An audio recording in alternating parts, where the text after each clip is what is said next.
Hey guys, sorry I'm a little bit late. I went to sign in and it did not recognize my microphone or my camera.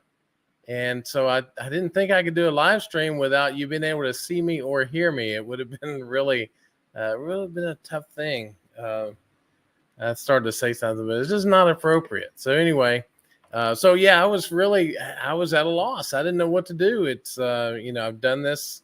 This is my 44th time, right? So I know what I'm doing.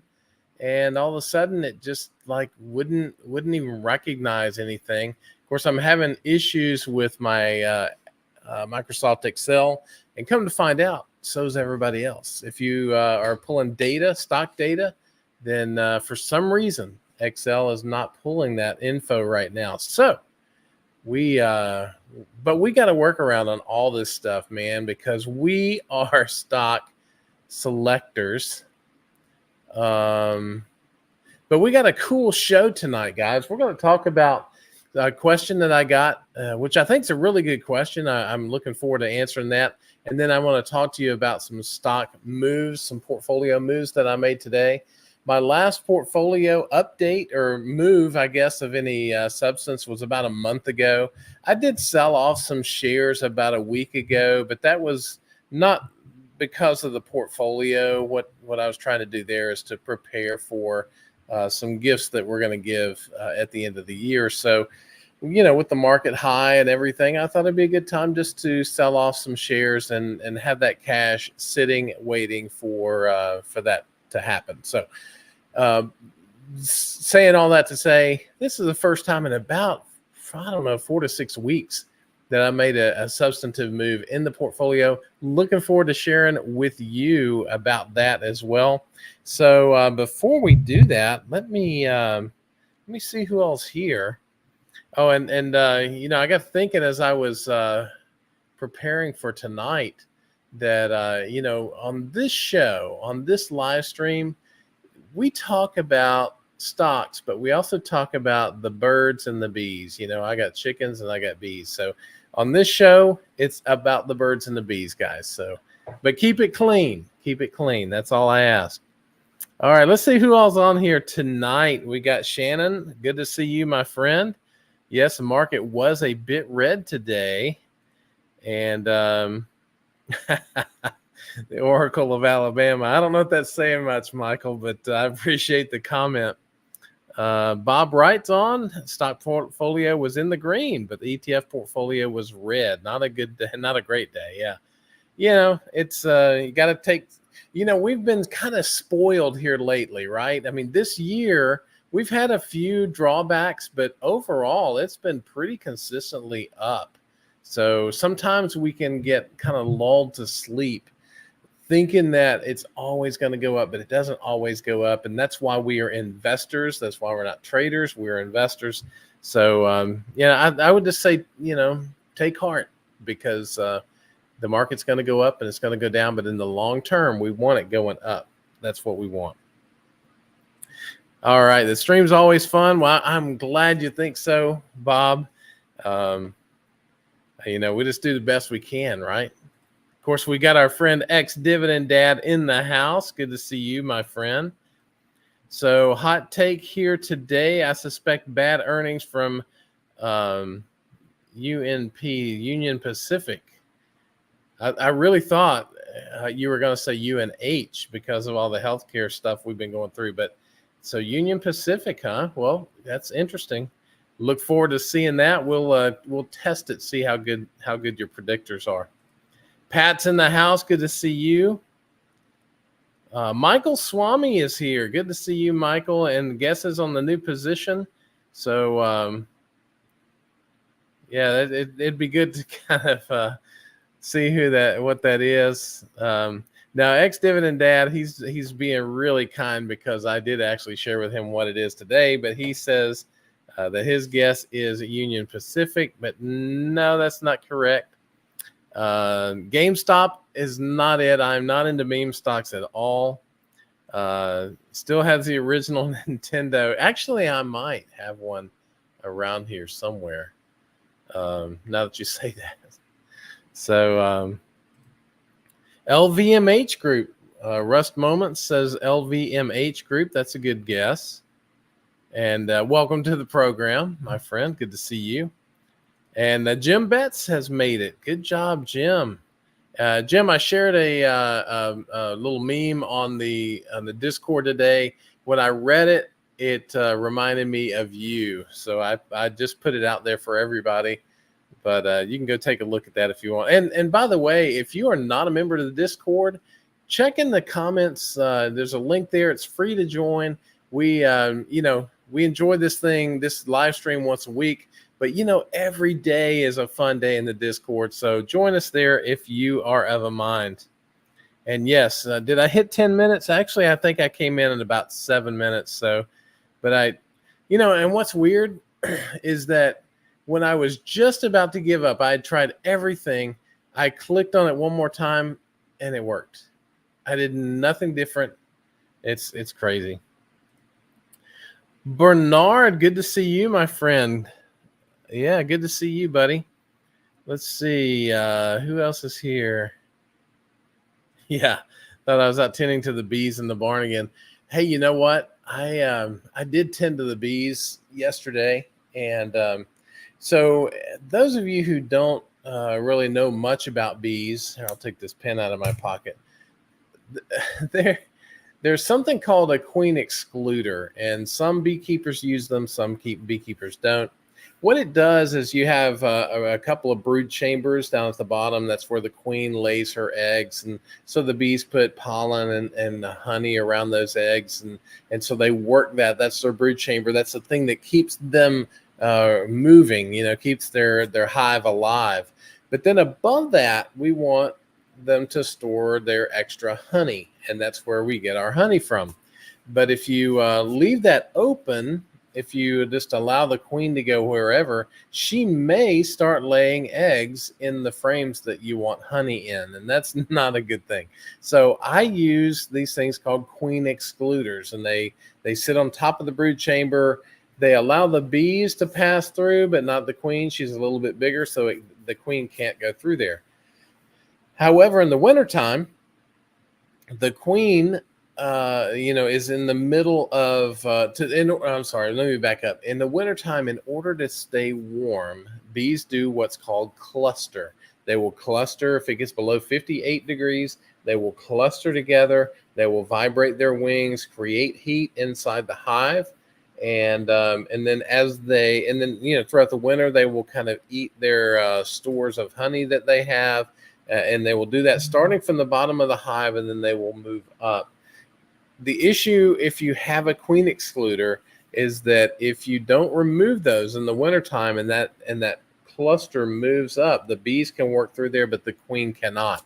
And you can inadvertently kill your queen, which is not a good thing for the hive. So anyway, I've removed all of those, but those guys yesterday were really mad. And actually, it was Saturday I did it. And I got stung several times. I even had my suit on. I did not wear the pants. I just had jeans on. I did not wear the bee pants, and they lit my knees up. So I had to get out of there. Actually, I just left the hive open and everything. I was out of there. So then I went and got my bee pants on and came back and finished it. But it was I've never seen them that mad. So. Anyway, you guys didn't ask about that, but I thought I would share with you since ex-dividend dad thinks I was out tending to the bees. Yeah, let's see here. Yeah, do you guys think his intro should be him dancing in a bee suit? Yeah, let me know. I'll get my wife to video it if you guys think it's right. El Dynamico, good to see you, my friend.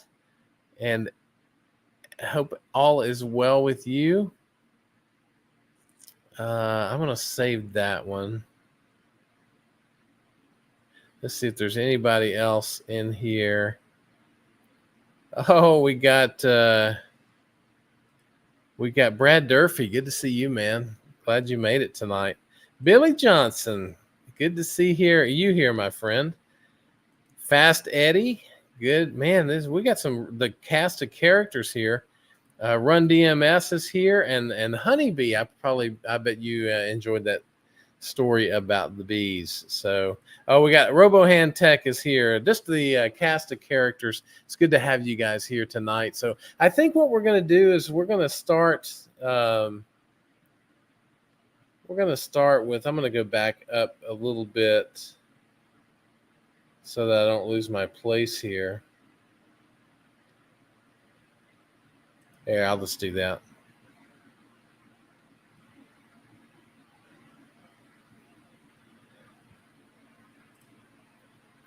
All right, I'm I'm back now.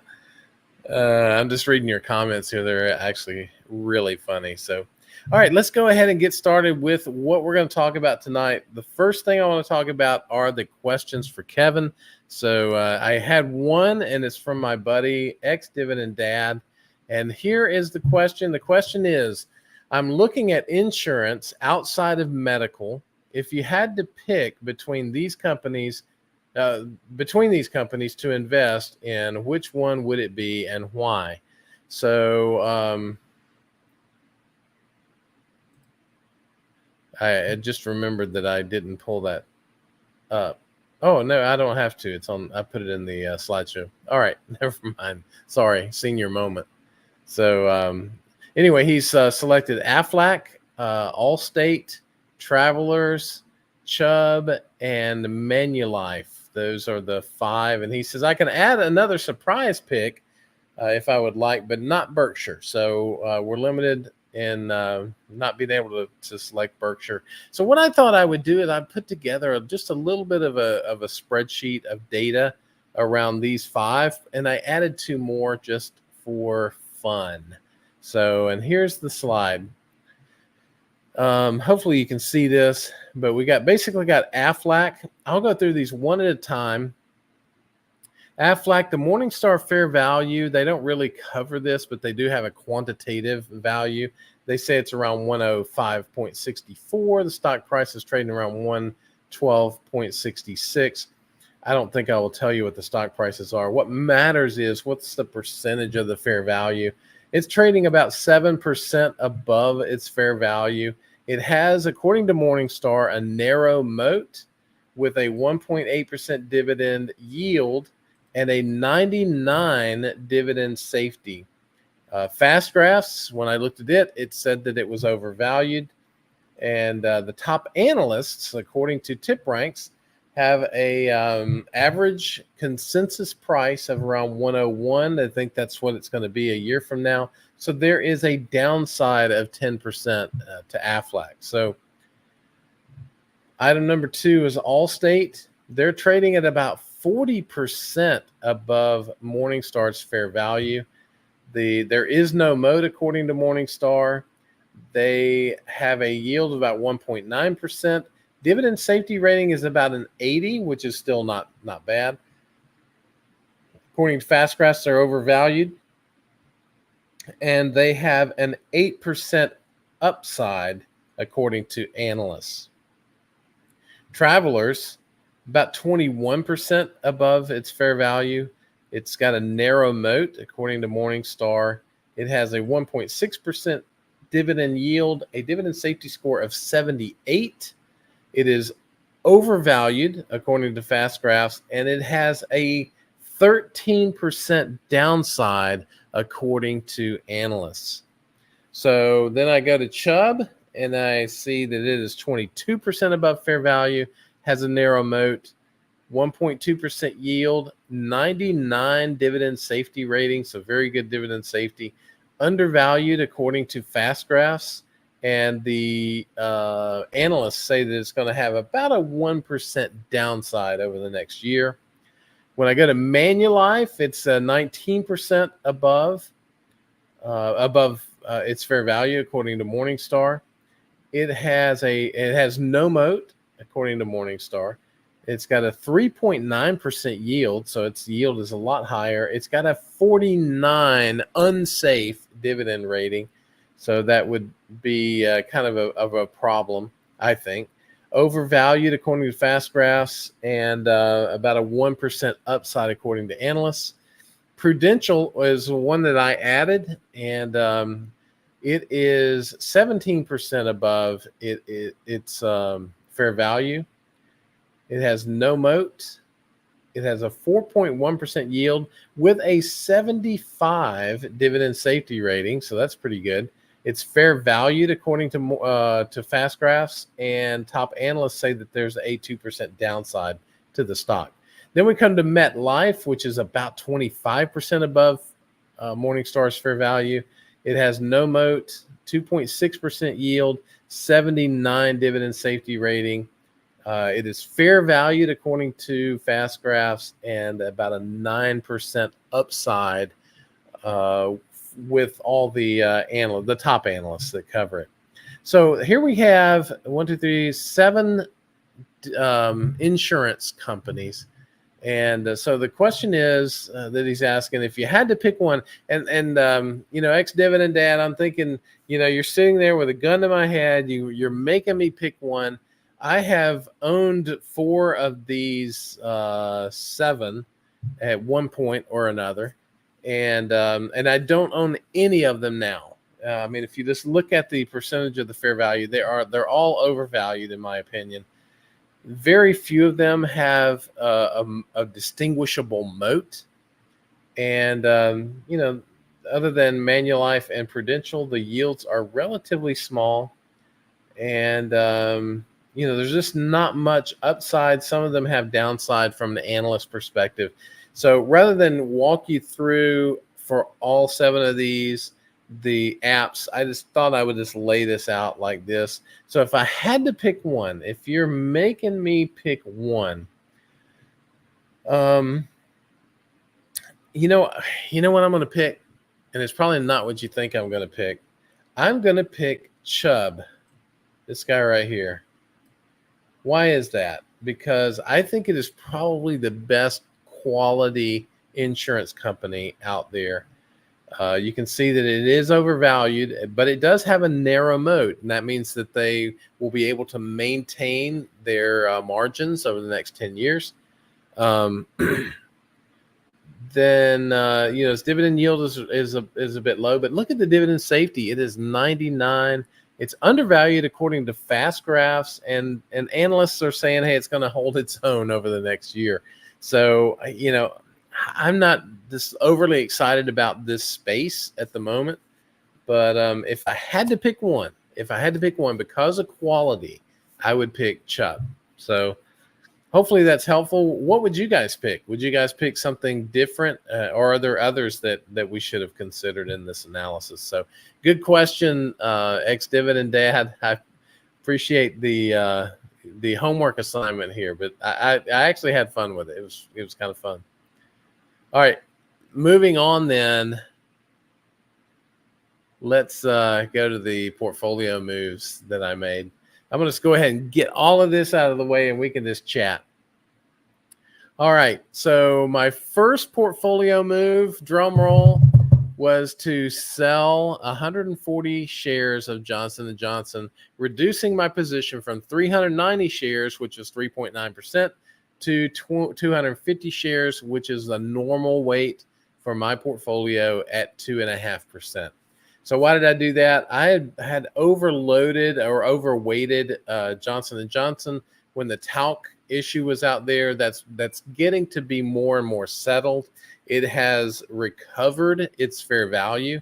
And so therefore, I didn't have the need for being overexposed to Johnson & Johnson. So I have reduced those shares, gone back to normal weight with Johnson & Johnson, and that created some cash, right?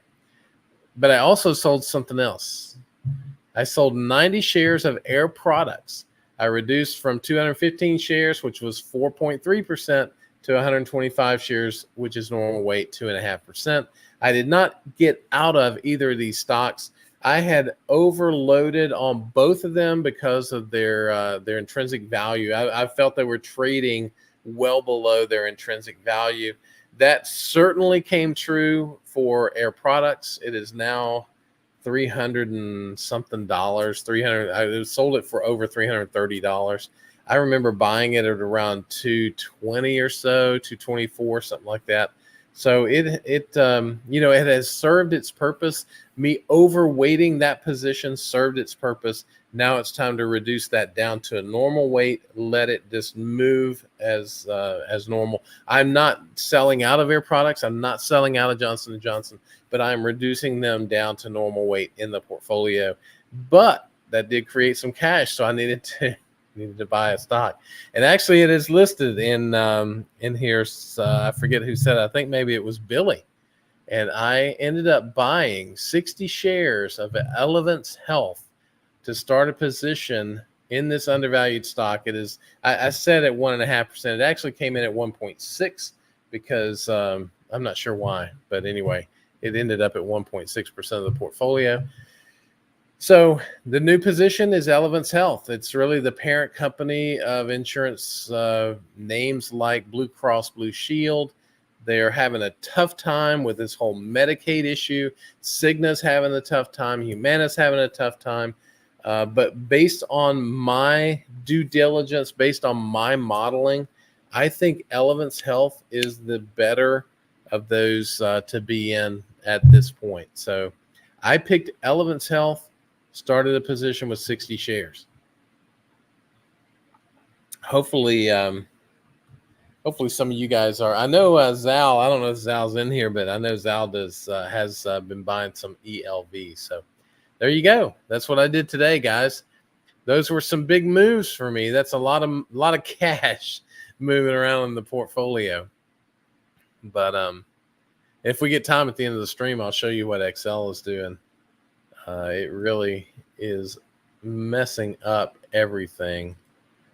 Let's say fixed it. No, they haven't. So, but anyway, I'll show you that at the end of it if it's of interest to anybody. All right, let's go back to what's going on in here. Let's see. I'm going to go back up in the chat here. All right, so we got the bee suit thing. All right, let's pick it up here with Mr. Jim Betts. He bought some Union Pacific, Coca-Cola, Vici. I think that's a Agree Realty. No, what is that? ADC. I think that's Agree, isn't it? Does everybody agree? ADC. Yeah, Agree Realty. I don't know why it's ADC. It always throws me off because I think Agree Realty should be something like AR something, right? But it's not. It's Agree DC. Usually they kind of make sense, but that one doesn't. Verizon and U.S. Bank. So those are good pickups, my friend. Well done. So Pat has a favorite stock called Enbridge, ENB. I used to own Enbridge, but to be honest, Pat, that's the stock that I decided I did not want to own a Canadian stock because they take the taxes out of my dividends. I want all the dividends. I'll pay the taxes when they're due. So anyway, so I decided that I would find other stocks, stocks, either U.S. stocks or stocks that are in countries that have some kind of an agreement where they don't withhold the tax. So Russ Moments picked up Nike, Disney, and CubeSmart. So well done. Yeah, I like. I think those are good. I think Nike and Disney are both undervalued. I think CubeSmart. I used to have some stuff stored at a CubeSmart facility, and they did really well. I enjoyed that. TLT is crashing. Huh. I hope so. All right. His Aunt B outro got copyright strike. It sure did, man. They told me that I should get rid of that or I couldn't be on here anymore. So I got rid of it. So I'll come up with something different. I know I say that every week, but I just get busy, man. Is having a bad Union Pacific is having a bad quarter. So Shannon says his is CVX, Chevron. So that's good. Yeah, Chevron's a good ad as well.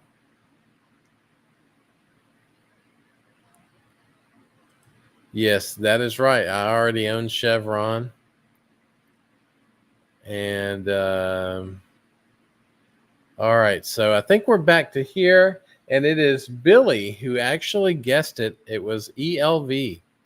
And I don't think he was trying to guess it. I think he was just saying that he added some ELV, but it just so happened, Billy, great minds think alike. That is exactly what I added. All right. Yeah, I don't think so, Jim. Yeah, the birds and the bees quote. I don't think I'll be buying any RICK. This is not my thing, man. Let's see.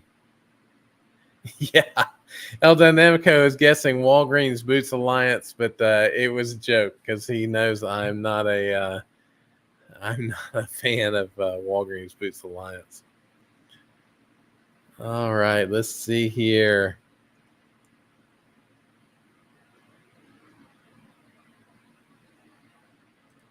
Who is Clorox? Clorox sells Burt's Bees. Yeah, that's that wax stuff, right? That for your mouth and all kinds of stuff. But yeah, I don't know, man. Let's see. So El Dynamico says, as your intro, dance Gangnam style with your bee suit. All right. Well, I think I got two votes for dancing in my bee suit.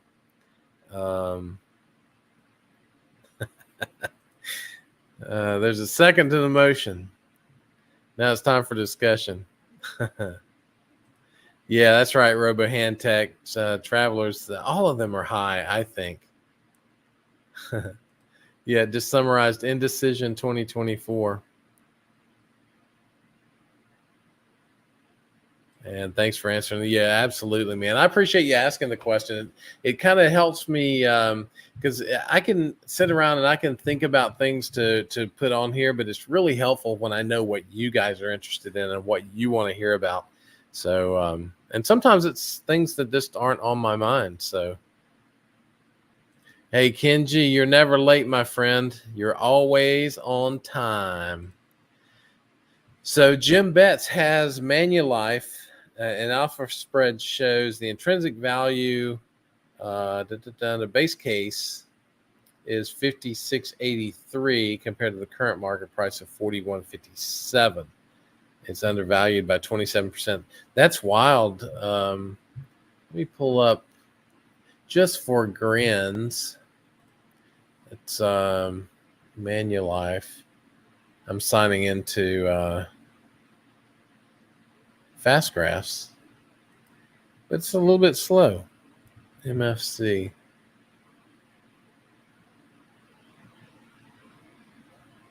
Well, while it is thinking, I'm going to go ahead and switch you guys over to it.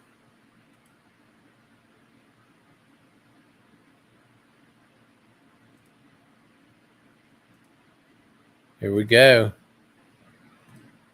There she is. So Manulife. No, you don't see it yet. No, you do. Okay, Manulife. See how slow it is? Normally it's not this slow. I'm not sure what's going on. It's got a lot of, and I'm the only one here, so I'm the only one using bandwidth, so shouldn't be, it finally doesn't. Well, actually, this is showing that it is undervalued. What did I say on my little thing over here?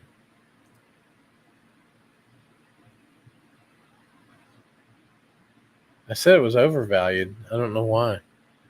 But yeah, it is showing undervalued on Fast Graphs. Maybe I should have gone through all of the apps so that I didn't make a mistake like that. But I still picked Chubb. I still think Chubb is the best quality around. Manulife's got a 49 dividend safety score. I'm just not a huge fan. But that's why it takes all of us, right? If it wasn't for that, we would if it wasn't for having a bunch of people, we would end up all owning the same stocks. And what fun would that be, right? It would be no fun at all. Okay, let's go. Let's move on.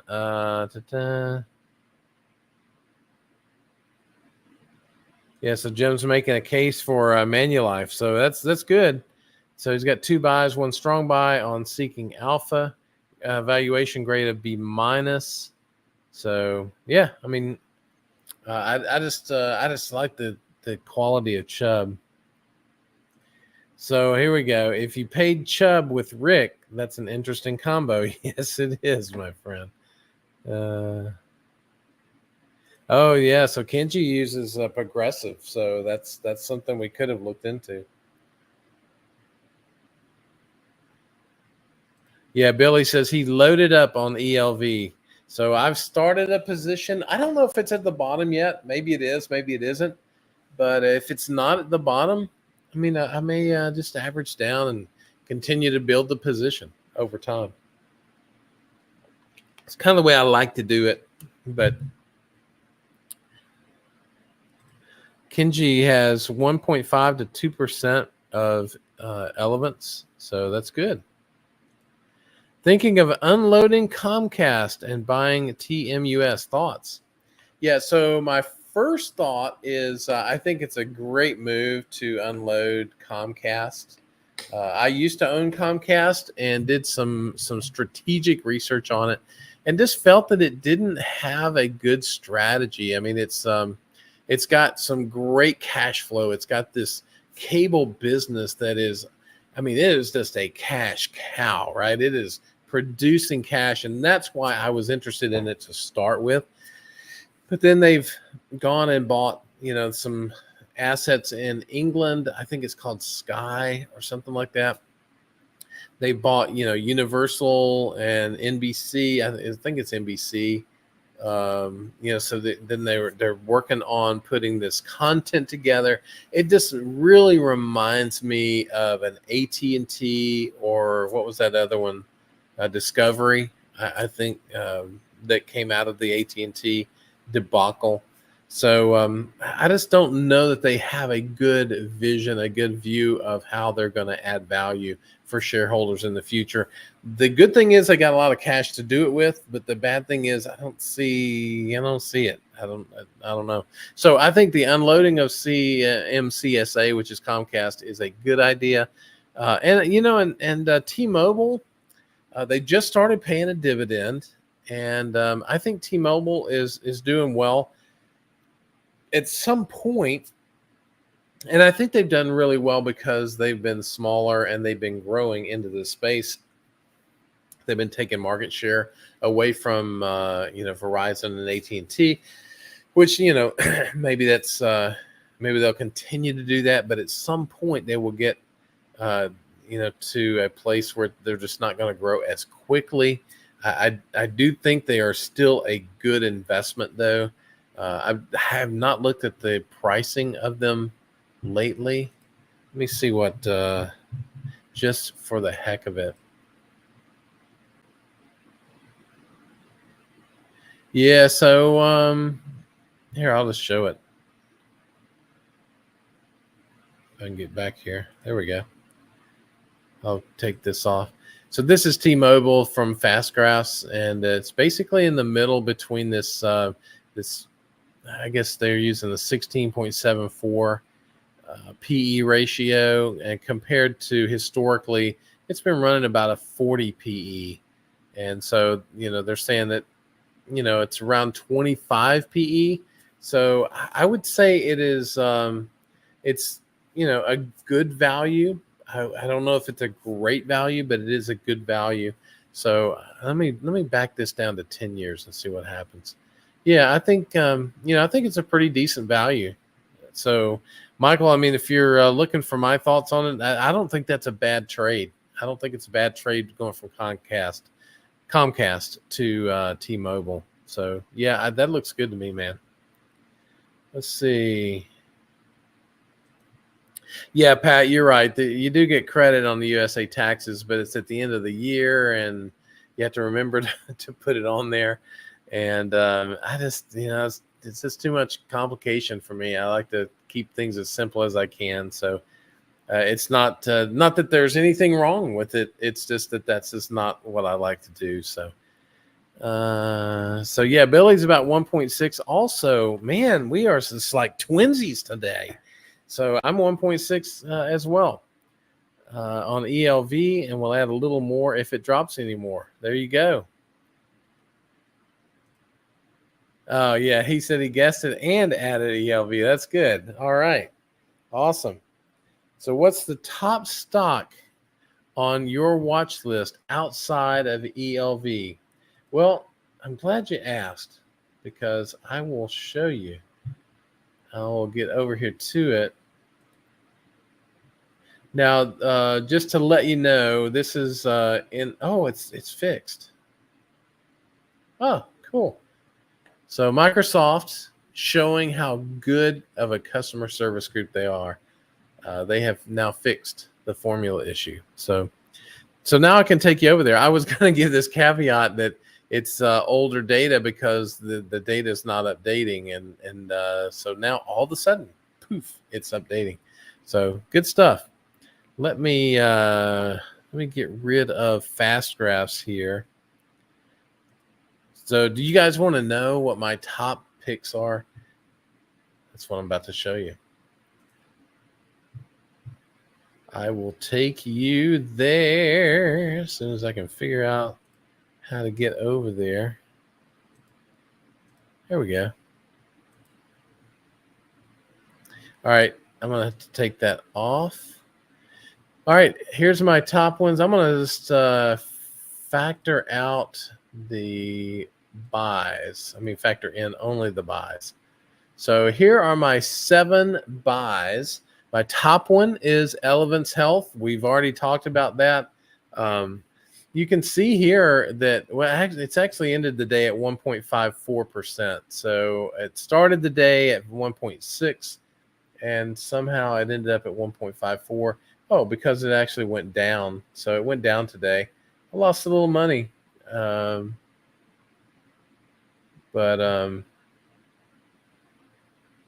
Here, let's just see real quick how much money I lost on it.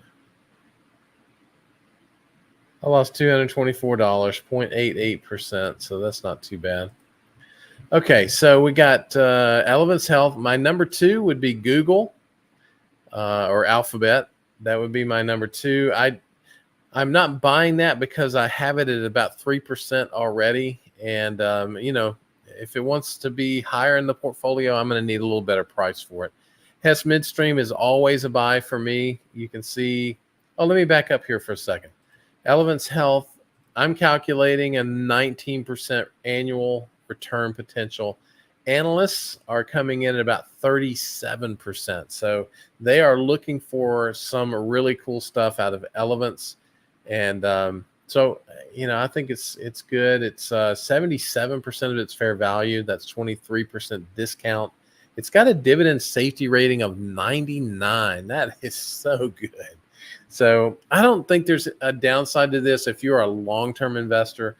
At least from my perspective, from my portfolio, I don't see a downside to this. I'm not recommending it. You can do your own due diligence, but it's just one that I bought because at the end of the day, this is really just me sharing my journey with you guys. So I don't get anything if you buy, sell, or hold any of these shares. So it's no skin off my back. So the second one is Google, and it is currently 3% of the portfolio. Analysts are thinking it's going to be a 23% growth in the next year. It's got a wide moat, 21% discount, an 80 dividend safety rating. That's weird. I don't know why that is. Not much of a yield, though, 0.5%. So back to Hess Midstream. It is a perpetual buy for me. I have it at 2.8% of the portfolio, so I'm where I want to be with it.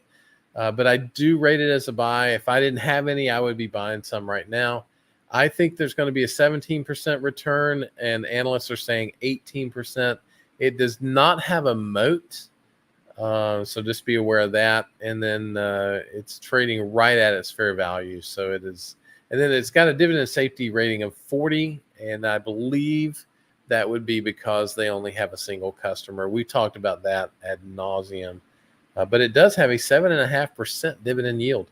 So somebody like me who's looking for a consistent return of about 8% every year, when I get 7.5% of that from the dividend, I only need 0.5% to get where I want to be. But you know what's cool is that last week, year to date, as of the end of last week, the portfolio was up 19.15%. It was smoking. It's been smoking this year, man. So the Hershey is the next one. Should I make this bigger? Can you guys see it okay? Antonio, can you see this thing? Here, I'll do that. Is that better?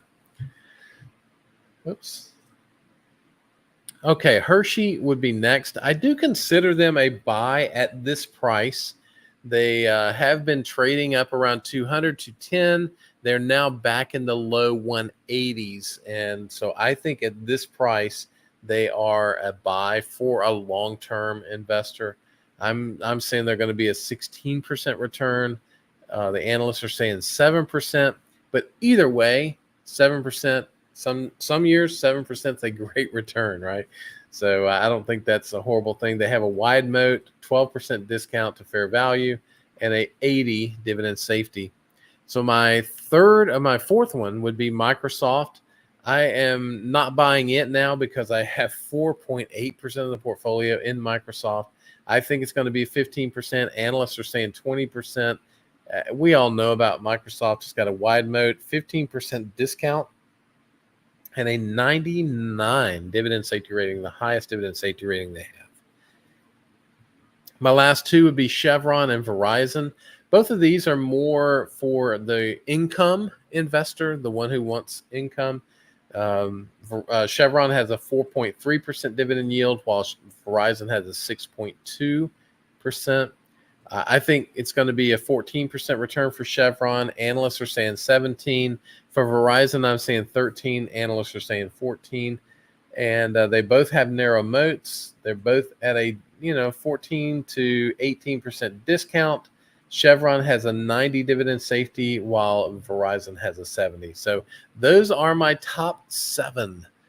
Those are my only 7 buy rating stocks. So if I were wanting to add shares, I would do it in these 7, unless there's something else going on, but I can't think of what it would be. So, and you can see that that I did add Elements Health today, so that was the big one.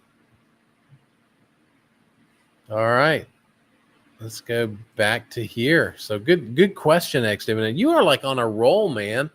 I really appreciate you being here. Okay, my buddy Russ is on the program. Hello, Russ. Slammer 6789. It is always fun to say that, man. I really am glad when you show up because I look forward to saying Slammer 6789. All right. Let's see. All right. Nice. Kevin added Elements. Did they used to be Humana? No, actually Humana is its own company. Elements is Blue Cross Blue Shield, and not Humana, not Cigna, not Humana. I don't know if Aetna was in that or not, but I know for sure Blue Cross Blue Shield is in there.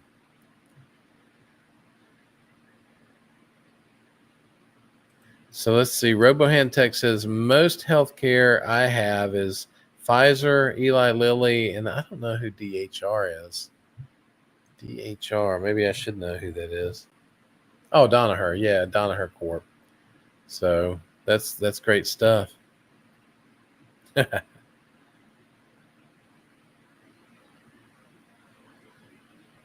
Oh yeah, Anthem, yeah, Anthem Blue Cross Blue Shield. That's right. Yeah, and T-Mobile's at all-time highs. So just be careful on the valuation of it is all.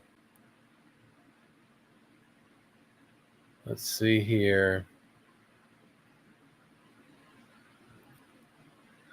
Yeah, T-Mobile doesn't have the capital outlays that Verizon, AT&T, and Comcast have. Yeah, I think that's right. So I think you're onto something, Michael. Just hopefully it turns out well for you. We'll be pulling for you, man.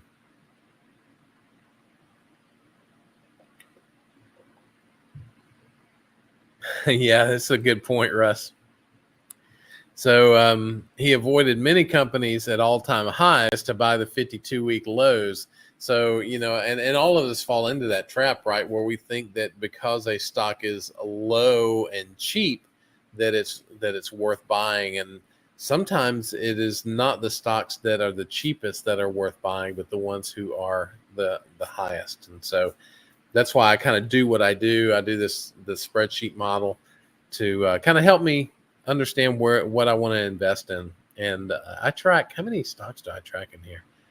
I've added a bunch. So I'm at 90. I track 90 stocks in this spreadsheet. And, I just let the cream rise to the top. That's a dairy reference for those of you who are not familiar with it. So we got birds, bees, and dairy. I'm not sure how to work that in, but if you got an idea, let me know. Let's see. And the all-time highs mostly kept going up, and looks like a bargain not now. Yeah, absolutely. Yeah, yeah. It's funny as a long-term investor. I look at it and I say, "Wow, it's kind of high right now." But then I think 10 years from now, what's it going to be? Right? It's probably going to be a lot higher. So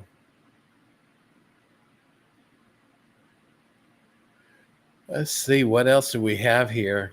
Oh, and we'll go a little bit over today because I was a little bit late. That was the weirdest thing.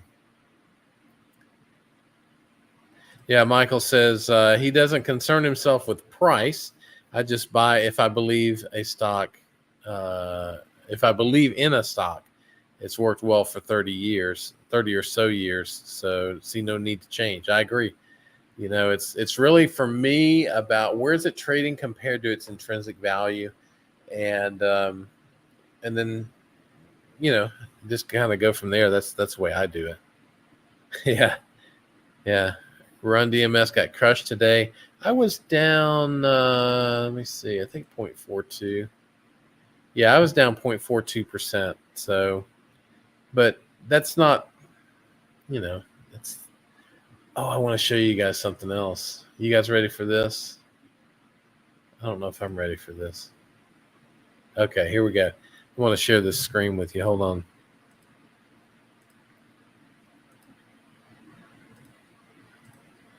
All right, so this is the. I'll take that off there. This is the what do I call this? This is the dashboard for my Excel spreadsheet that I use to track all of my stocks. And this, and I don't mind saying this myself because I built it. I know, but this thing is really cool.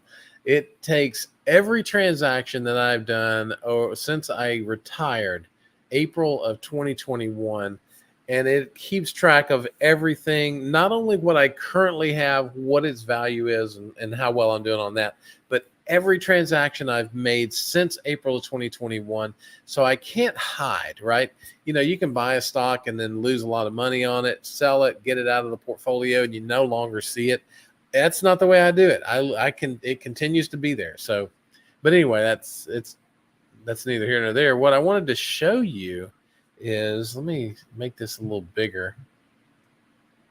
I'll show you a couple of things actually. So you'll see here that the portfolio value is now 1.6, almost 1.65 million. It's really weird. I started the year like around 1.4, so actually less than that.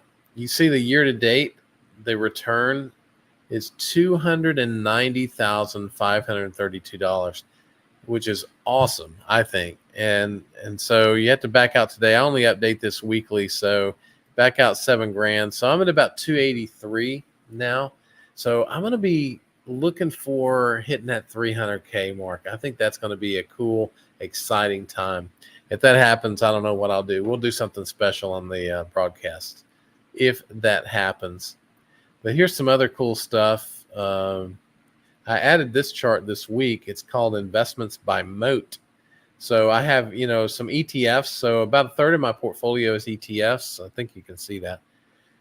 I have 33% in companies with wide moats, 25% in companies with narrow moats, and only 8% in companies with no moat.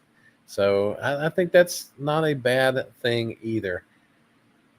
So, oh, and here you can see, I don't know if you can see it or not. It's just too small.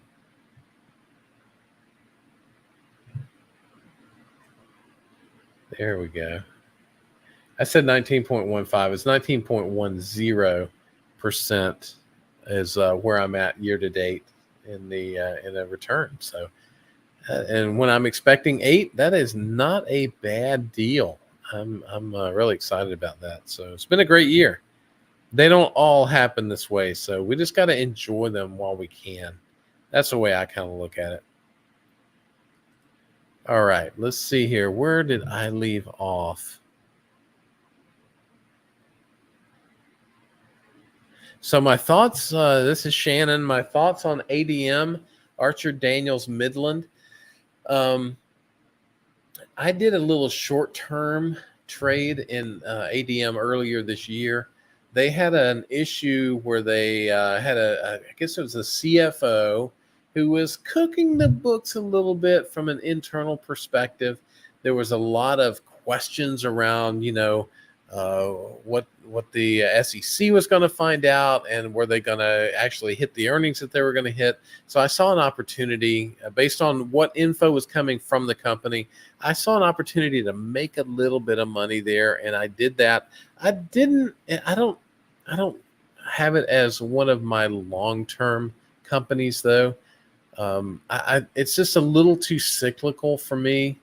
It's related to corn and just agriculture. So I'm gonna pull up the fast graphs and kind of get a sense for that. Here, I'll share it with you guys too. I'm gonna make it all the way out to the max. Let's see. Present, share screen. There we go. So, they have done really, so you can see the cyclicality of it. It just goes up and down, up and down, up and down. And it did that for many, many years. This is going back to 2004.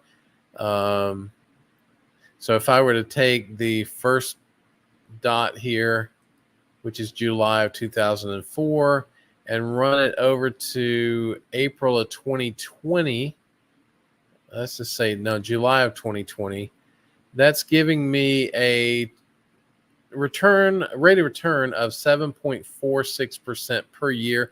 That's not terrible, but it does not come anywhere close to what the S&P 500 was during that time. Now, then when I look at, how do I get rid of this?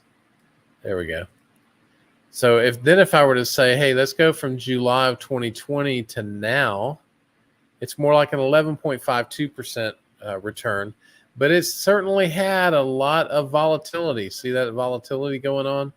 So, I don't see, I think it's a little too volatile for me. It's a little too cyclical for me. So I like the company. I really like their CEO.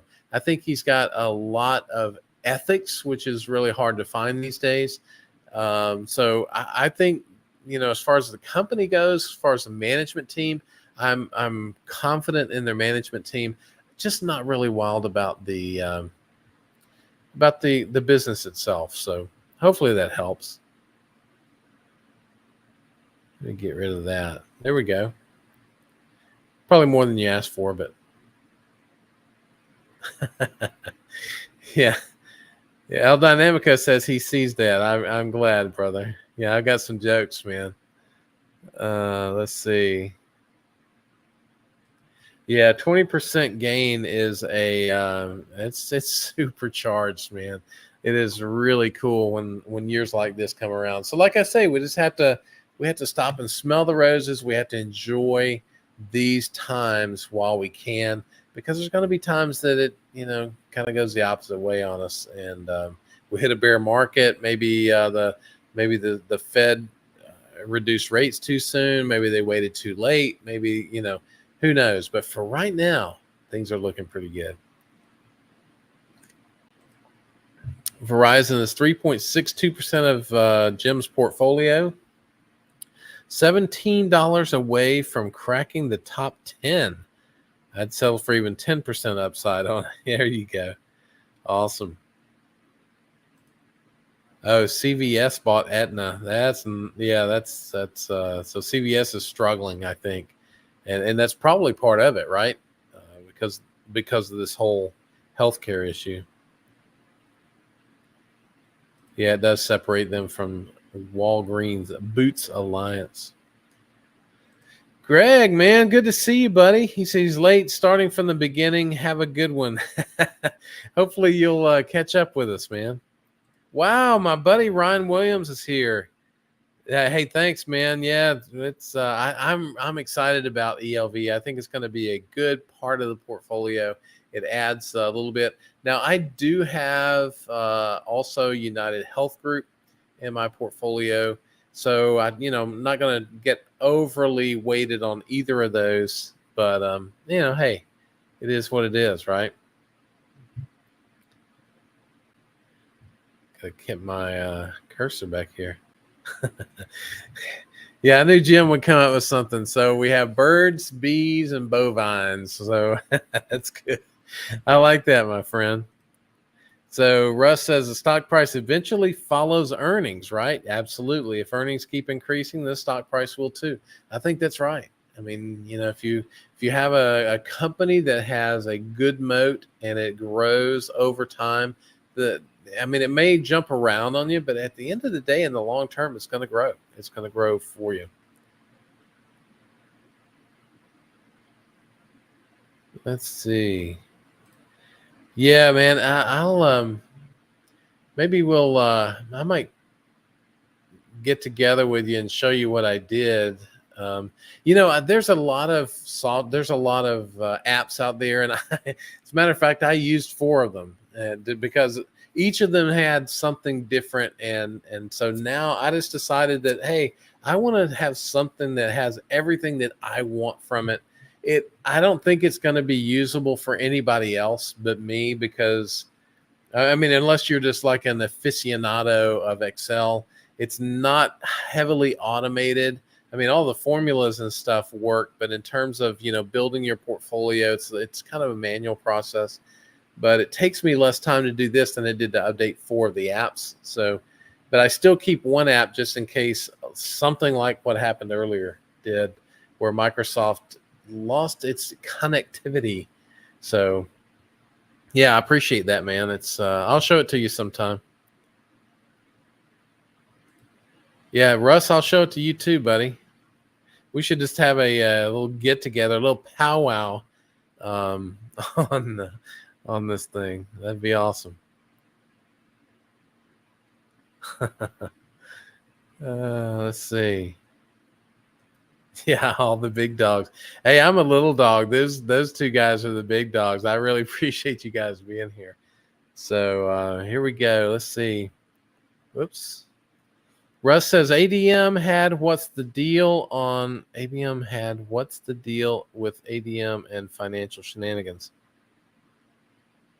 Yeah, I think what he's asking is about the shenanigans that they had earlier in the year, and the CFO just, I don't know, he just wanted to increase his bonus, I think, and so he gave more credit to the higher growth area of the company, and then he took it from the others.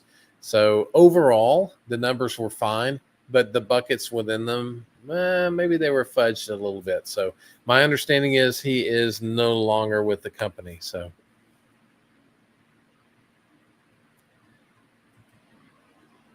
I don't know what that is. They had a price fixing scandal in the mid 90s, and now this. Yeah, I'm not aware of the price fixing thing, but mid 90s, man, that was, I do remember the mid 90s, but that was a long time ago, Russ. You're showing your age, buddy. Mid 90s, man. I don't remember much of the mid 90s. I think it was from having 4 kids. I think that kind of caused me to, let's see. Yeah, there's just something about that spreadsheet. And, I like your spreadsheet a lot. I just wanted all the details. I wanted I wanted to keep everything that I'd ever done. And so I would show it tonight, but I know some people are like, I don't care about spreadsheets. So I'm just going to let that ride. Yeah, I would too, my friend. And hey, let me ask you guys, Russ, if you're still on, this is episode for me number 44.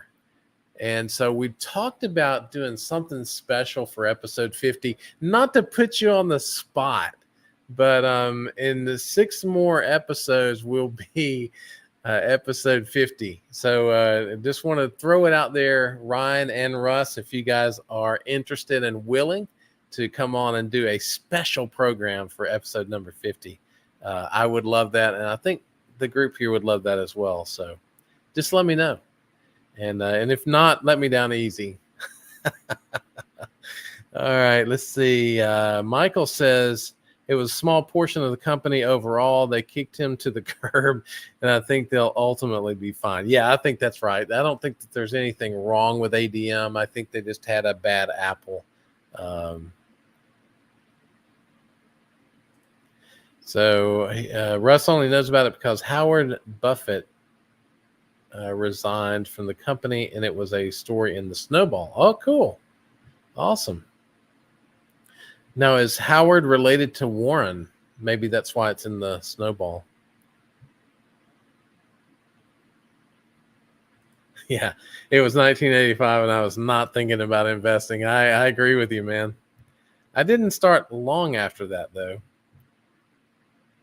Oh, good. All right, Russ and Ryan. So we're going to do it. I'm going to plan something.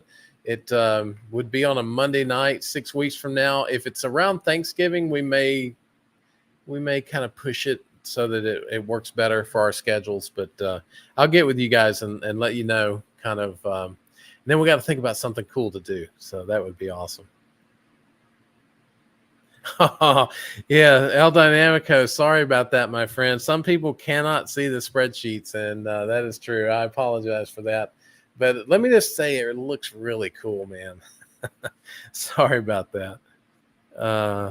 Yes, I will send you guys some honey if you join me on the program. Oh, Howard is Warren's son. That's awesome. So, yeah, I agree. El Dynamico, Antonio, you are an awesome guy. You're a stand-up guy, and I really appreciate you being on here. So we are currently at 1 hour and 3 minutes, and it would have been longer, but I was a little bit late. So if you guys have anything else for the program, let me know now or forever hold your peace. If you, again, want to join the Discord, it's in the comments below. And, outside of that, I don't have anything else this week, guys. We got a lot of earnings this week. Stay close. Keep an eye on your companies. You don't necessarily have to listen to all of the earnings calls right away, but at least keep an eye on what they present as their earnings, and don't always take them on face value. You want to actually read a little bit about it to see if they are guiding well in the future, or if they're closing their guidance. So they may have a great quarter, but they may take their guidance down. And so just keep an eye on all that. So with that, guys, I'm going to get off of here, and I will see you on the next one. Have a great week, everybody.